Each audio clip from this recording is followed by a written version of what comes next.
At our Thanksgiving dinner, my daughter-in-law stood up and announced, "Charles left me everything." Everyone gasped. I just smiled. Before we continue, make sure to subscribe to Letters to Helen and tell us in the comments where you're watching from. My name is Eleanor. I'm 68, and I live in Texas. The smell of roasted turkey and cinnamon pie filled the room. But in that moment, all I could taste was betrayal. Patricia's fork clattered against her plate. Daniel's face went white. Michael just stared at his wife like he'd never seen her before.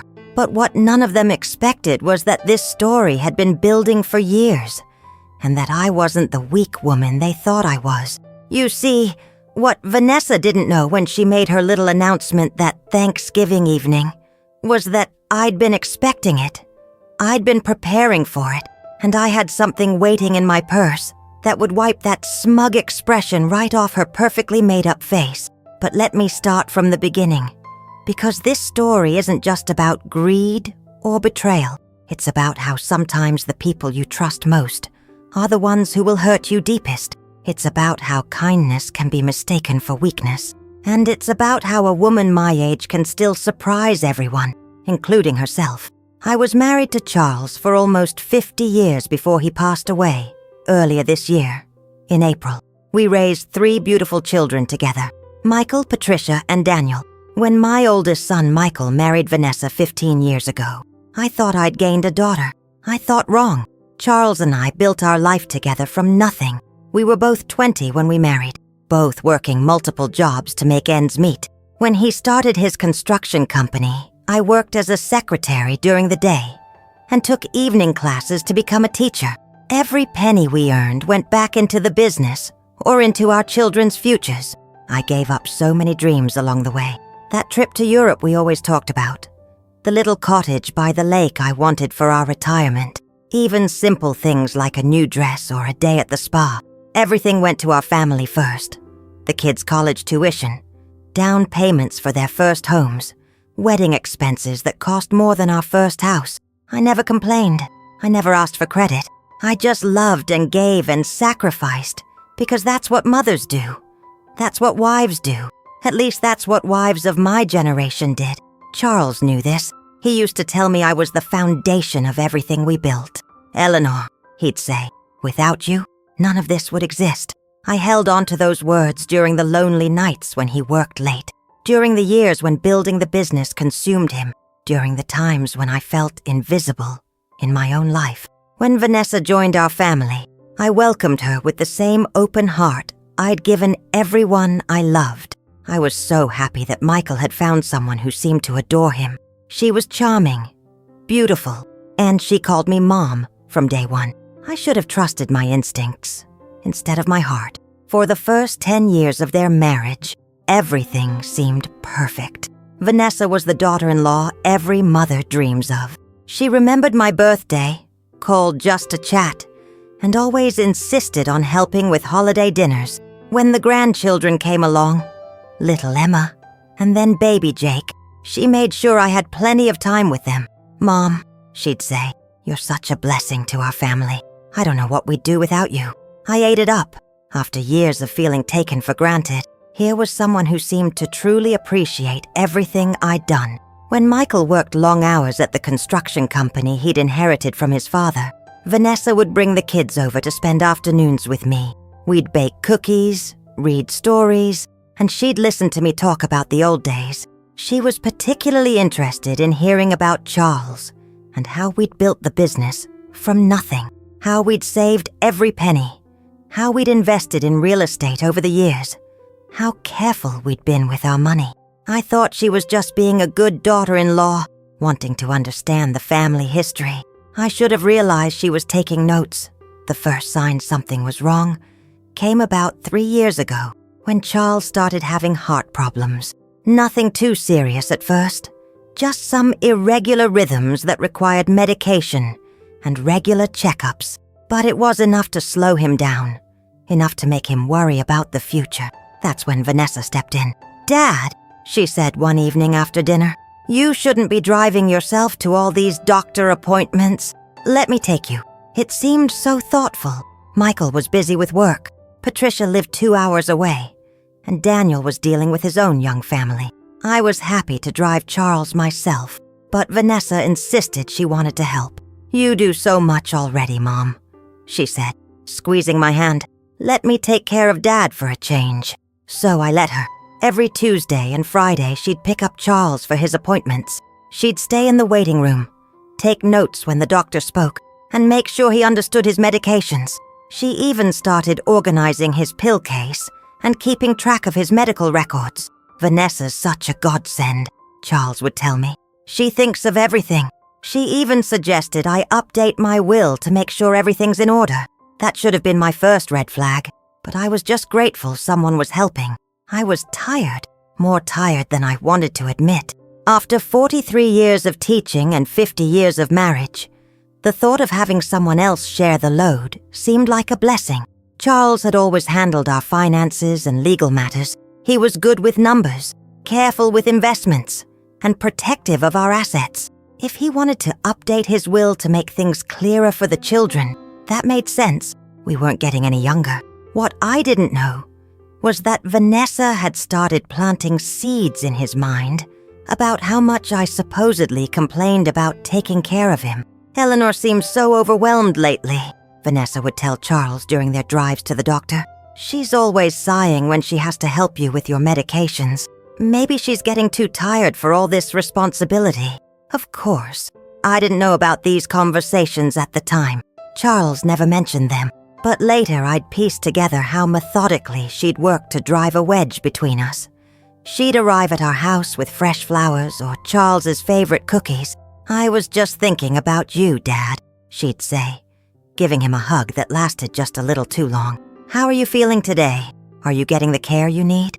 The care you need, as if I wasn't providing it. Meanwhile, she started suggesting that Charles might be more comfortable if certain decisions were simplified. "All this paperwork must be so stressful for Mom," she'd say. "Maybe it would be easier if someone younger handled the financial stuff. Just until you're feeling better, of course." Charles began asking me fewer questions about our accounts.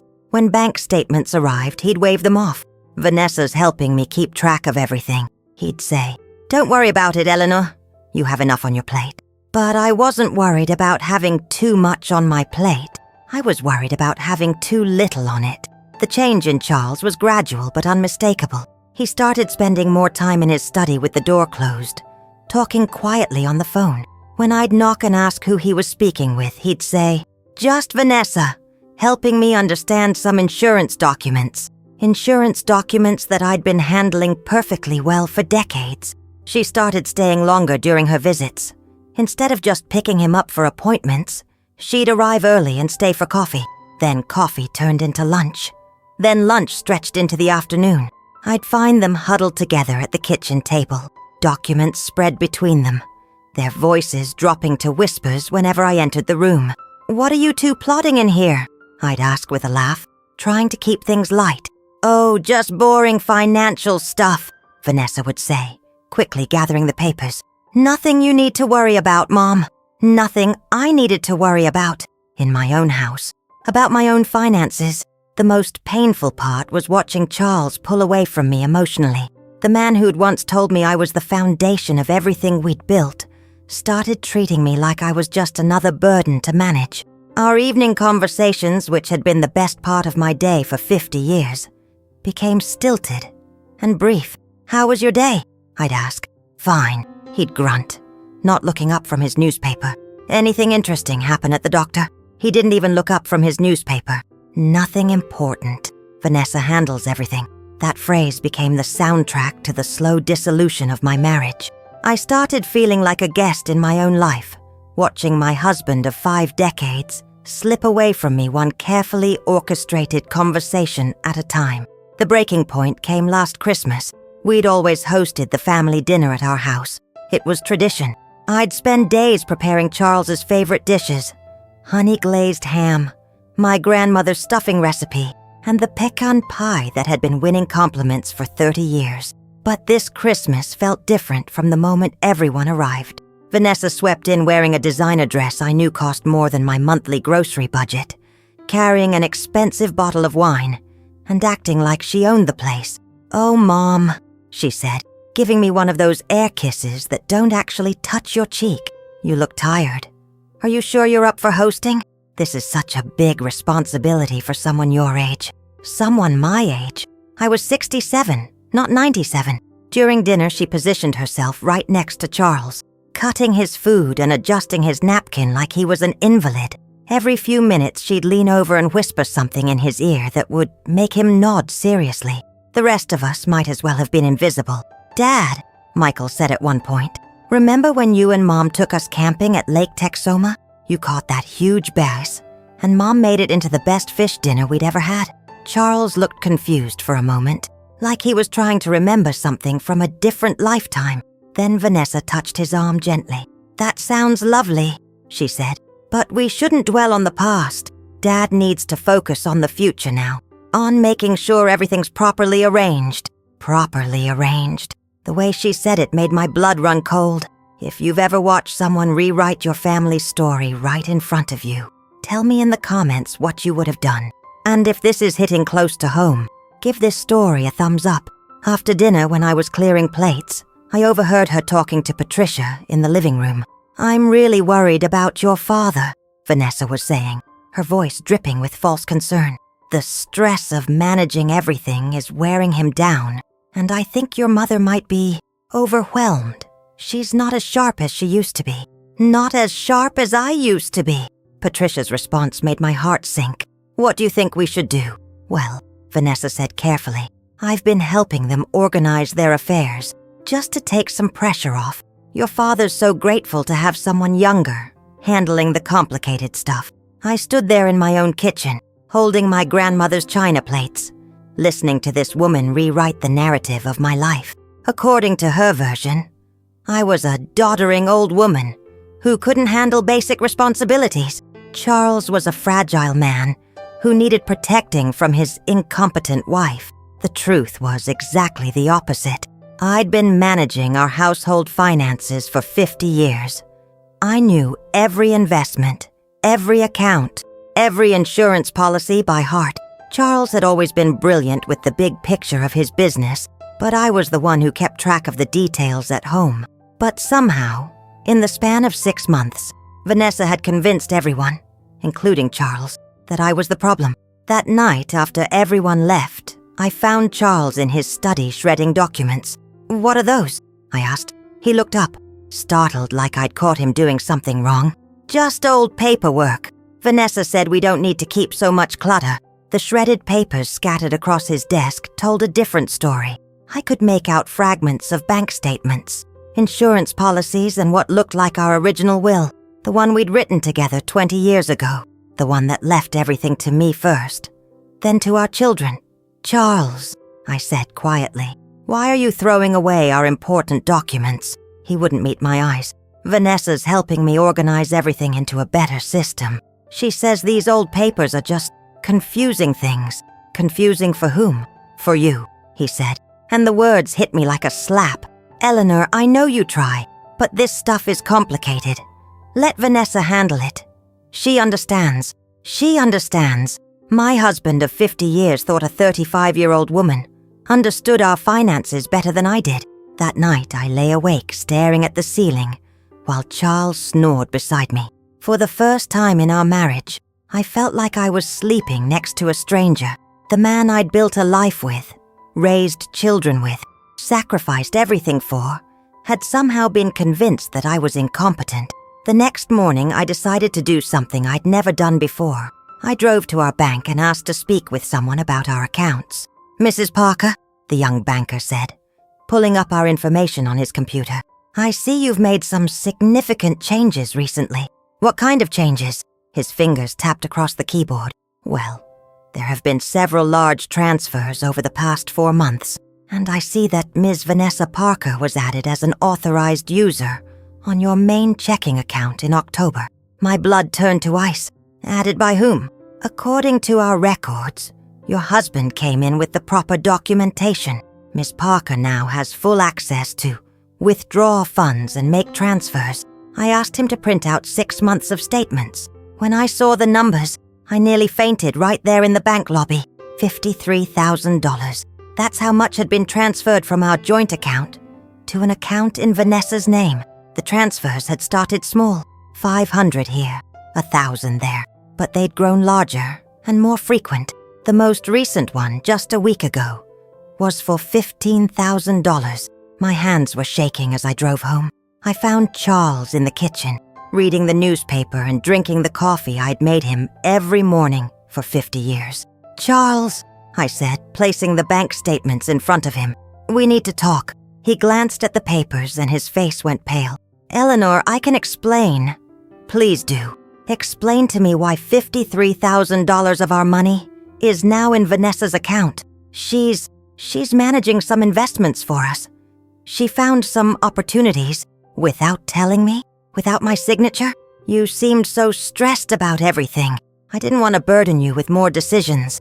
I stared at this man I'd loved for 50 years and realized I was looking at someone I no longer recognized. The Charles that they married would never have made financial decisions without me.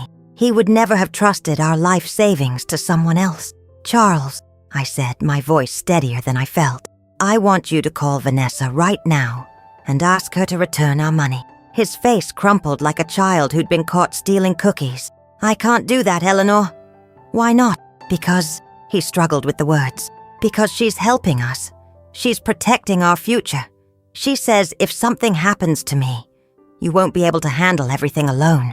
I've been handling everything alone for years while you built your business. I balanced our books, paid our bills, and managed our household. What's changed?" "You're getting older," he said quietly. "We both are. Vanessa's young. She's smart. She understands modern finance. She understands how to steal from us." Charles's face flushed red. "Don't say that about her. She's been nothing but kind to our family." "Kind?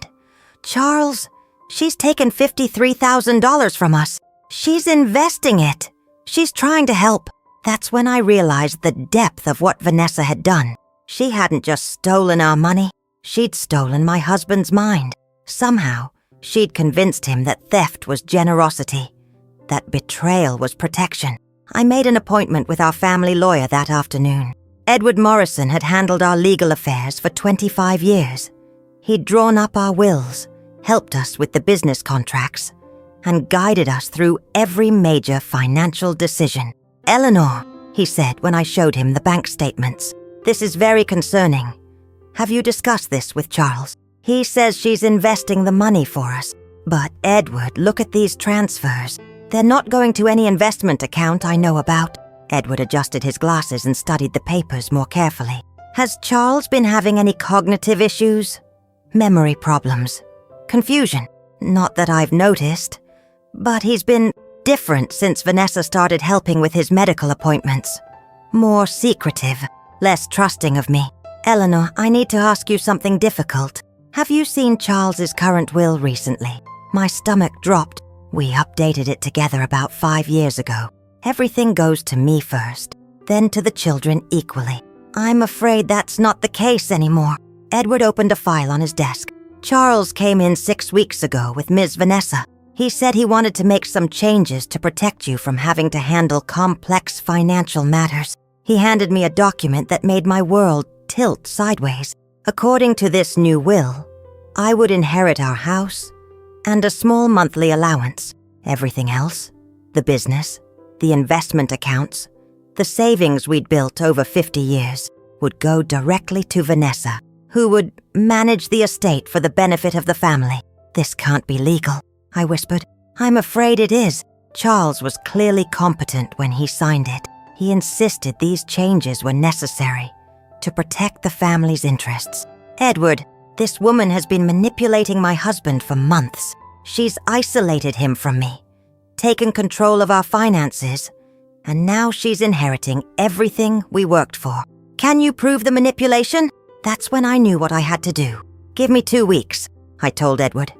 "I'm going to get you the proof you need." I went home and did something I'd never done in 50 years of marriage. I started spying on my own husband. I bought a small recording device and learned how to use it. When Vanessa came for her Tuesday visit, I hid it in the kitchen fruit bowl, right where they always sat, to discuss their business. What I heard broke my heart and opened my eyes. "You're doing the right thing," Charles. Vanessa's voice was soft, almost hypnotic. Eleanor's been so difficult lately, always questioning your decisions, always trying to control everything. She seems upset about the money transfers, Charles said, sounding uncertain. Of course she is. She's selfish, Charles. She only thinks about herself, but you and we're thinking about the family's future, about making sure everyone's taken care of. But $50,000, maybe that's too much. Charles, her voice got firmer. Look at me. Who's been taking care of you these past months? Who drives you to appointments when Eleanor complains? Who makes sure you take your medications when she's too busy with her own activities? I'd never complained about driving him anywhere. I'd never been too busy for his medications. But somehow, in Vanessa's version of reality, I was a neglectful wife. You're the daughter I never had, Charles said, and I heard the tears in his voice. You understand me in ways Eleanor never has. And you're like a father to me. That's why I need you to trust me completely. Eleanor's going to try to turn you against me. She's jealous of our relationship.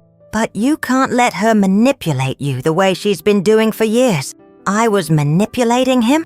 I sat in my own laundry room, listening to this woman rewrite 50 years of love and partnership into a story of abuse and control.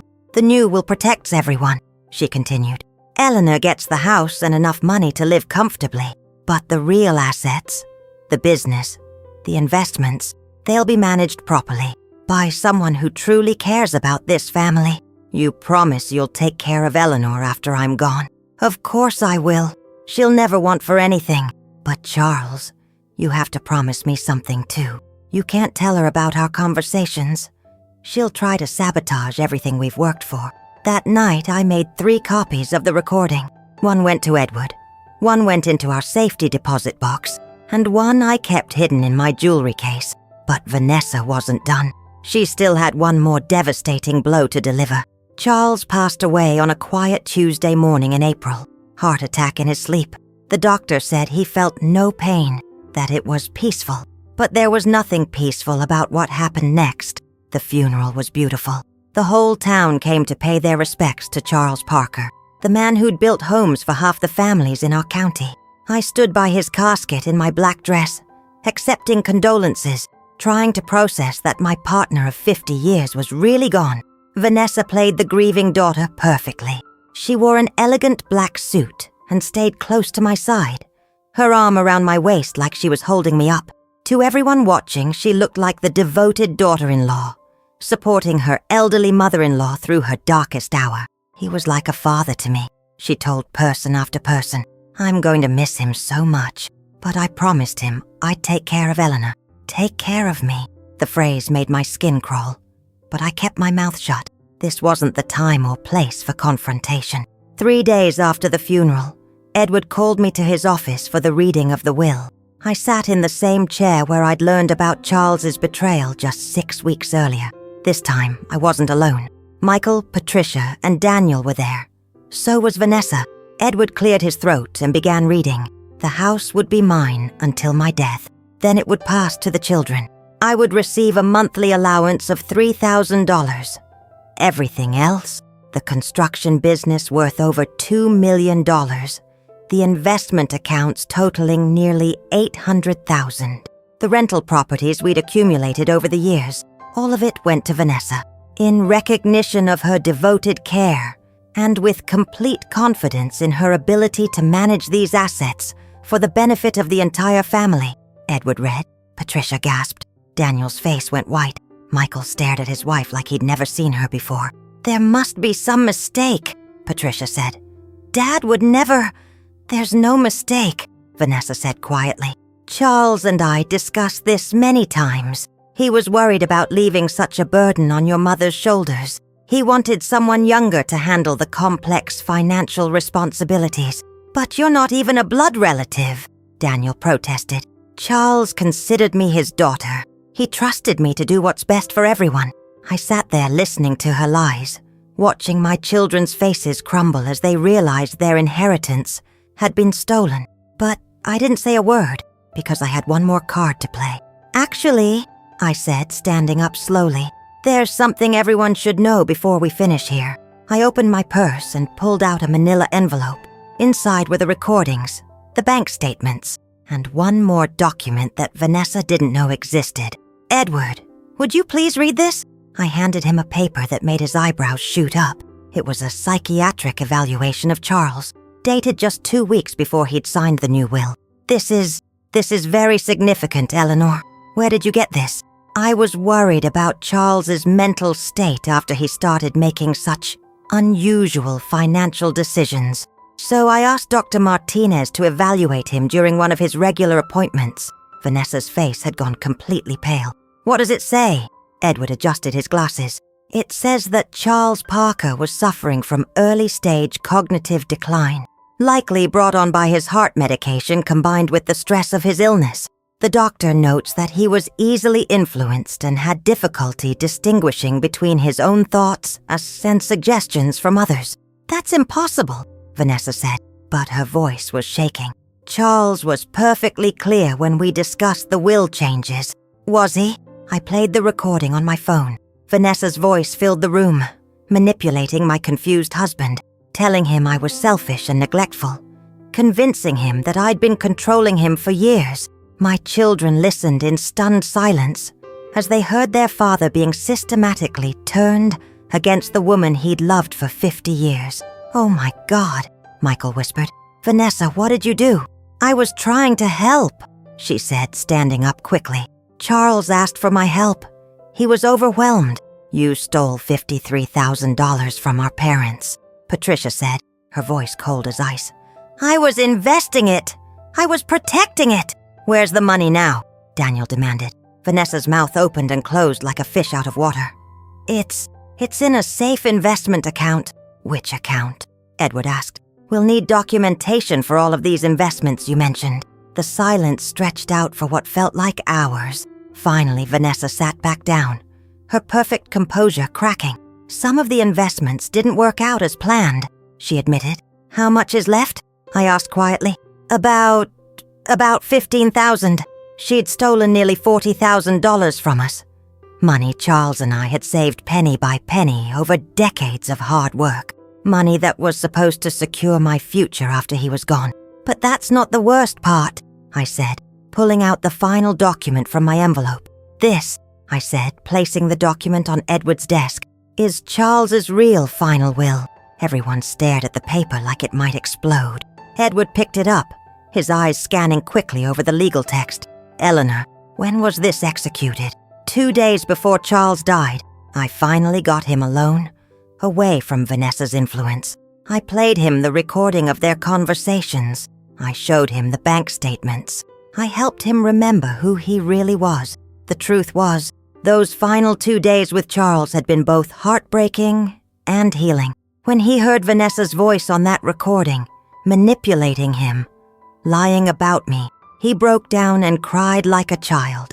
What have I done, Eleanor? He'd whispered. What have I done to us? You were sick, Charles. She took advantage of that, but we can fix this. And we did. With Dr. Martinez's help, we'd driven to Edward's office. Charles, clear-minded for the first time in months, had revoked the fraudulent will and restored our original estate plan. According to this document, Edward announced, all previous wills are null and void, executed with 2 witnesses, and notarized at this office, which makes it fully enforceable. Mrs. Eleanor Parker inherits the entire estate, with the understanding that it will pass to the children upon her death. Vanessa shot to her feet. That's impossible. Charles would never... Charles was my husband for 50 years, I said quietly. In his right mind, he would never have left his life's work to someone who stole from us. You manipulated him. You turned him against me. I reminded him who he married. I reminded him what we built together. And I reminded him what real love looks like. Michael stared at his wife with disgust. Vanessa, how could you do this to our family?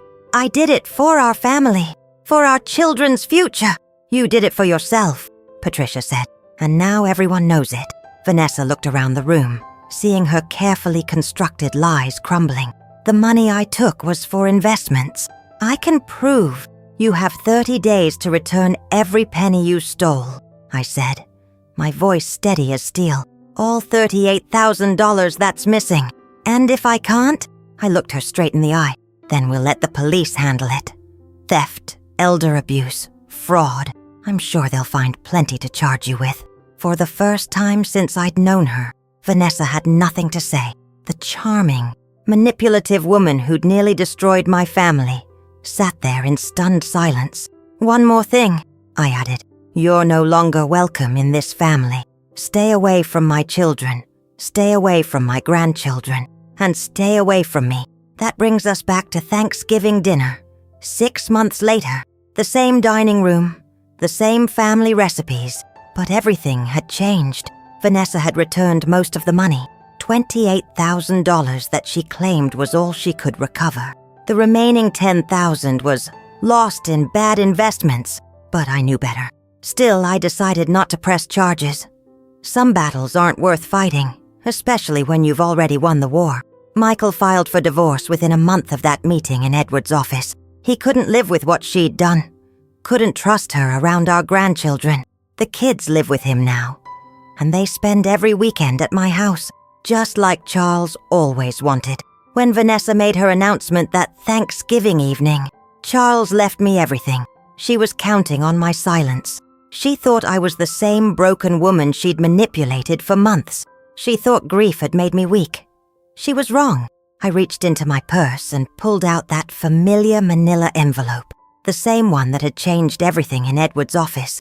I placed it gently on the table next to my grandmother's china plates. Actually, dear, I said, my voice calm as a summer morning, Charles left you nothing.